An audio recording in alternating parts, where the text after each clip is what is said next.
it's taken me so long? It's long overdue for a little update of how I've been doing in wines about Sonoma and Napa County. So, welcome back to One Man Thinking.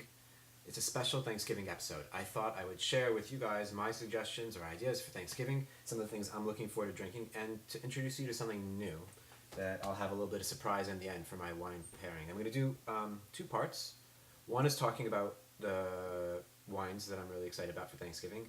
Part two, if you come back, is going to be a little food and wine pairing, and some talk about ideas behind food pairing for, obviously, a season, hopefully, where we'll be pairing a lot of great food, a lot of great wine, hopefully with friends, family, people you love.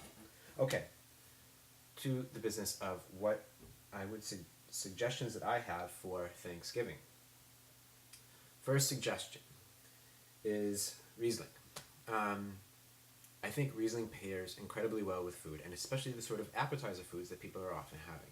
A really wide array of stuff, but if you're having, let's say, fish dishes, cheese dishes, you could be having pâtés, you could be having salads, you could be having fried chicken. If you're having fried dishes, so many incredible foods pair well with Rieslings. And there's a word of the day is going to be Trocken. See it there? Quality wine Trocken. This is made by Hirsch Vineyards, one of the spectacular winemakers out of Austria, producing dry Rieslings. These are kind of all the rage in Austria and Germany today, where they'll take wines that would get the richness and fullness of that could be dessert wines or some towards dessert wines, and they ferment the sugars all the way to dryness. So the alcohol, and a thing to look out for when you look for Riesling, is alcohol levels. It can kind of be a little hint. Normally, white wine levels aren't going to get more than 14% on their own. That's very rare. Really ripe areas. And somewhere cold, like Germany or Austria, is never going to get ripe enough to achieve that naturally. So if you see wine that starts to approach 14%, 12, 13, 14%, it means most of the residual sugar, most of the sugar naturally found in the grape, has been converted into alcohol. If you see wines that are more around 7, 8, 9, 10%, it probably means that there's a little bit of residual sugar there, which can be delicious and should not. I don't want to scare anyone away, and I highly recommend trying Cabinet, Spatlese, Auslese, delicious wines. This is a dry one from Kamptal, which is a region in Austria. Not really so important. Well, depending on if you care. And it's going to be really good. I would highly suggest, if you want to bring an interesting white wine, this will impress any serious wine drinker, of the most profound burgundies and whatever they like. It'll be accessible and have really lively acidity pair of food for newer wine drinkers. Second suggestion, if you are looking for something sparkling, and I'm suggesting this as a food wine, not necessarily as a dessert wine, although it could be good as a dessert wine, it could be good as an aperitif wine.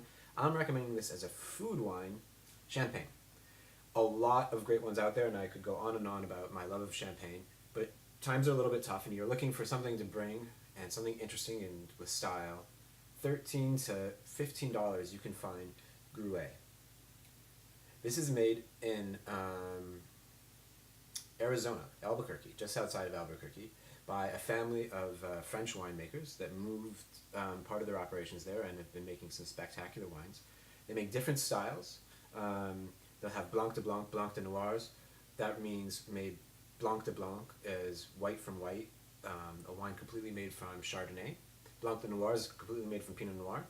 Or a more traditional style of Champagne, which is Chardonnay, Pinot Meunier, and then Pinot Noir. They actually use quite a bit of Pinot Meunier, if I remember correctly. Really interesting grape.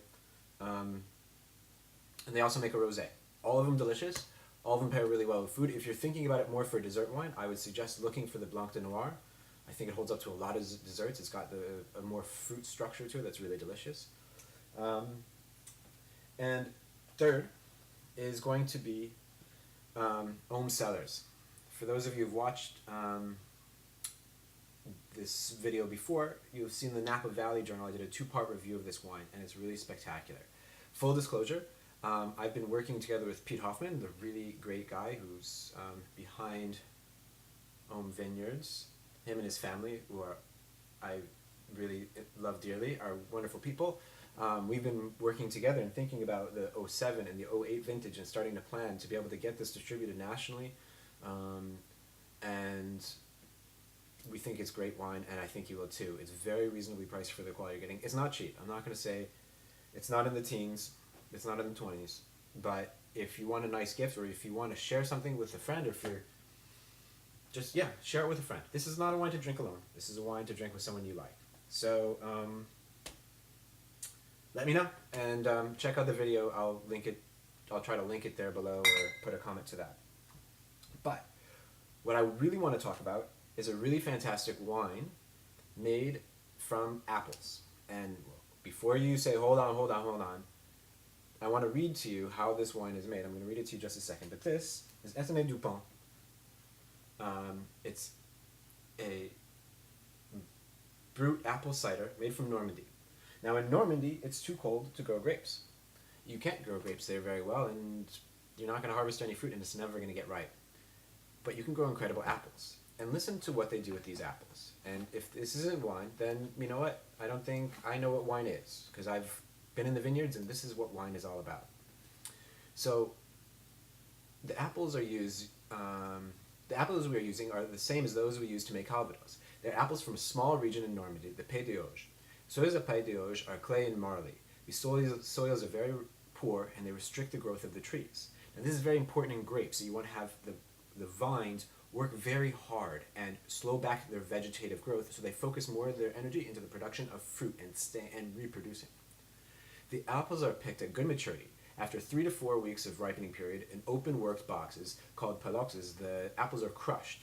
The apple pulp soaks for a few hours in order to develop the color and the aromas, just like making red wine. You're going to soak it for hours, days, and punch down all the solids in the skins to be able to extract the flavors out of them, and also importantly to intermingle the yeasts that are on the skins of the fruits together with the juice, exactly the same. Then the pulp is slowly and strongly pressed. The yield from about 600 liters of apple juice by a ton of fruit.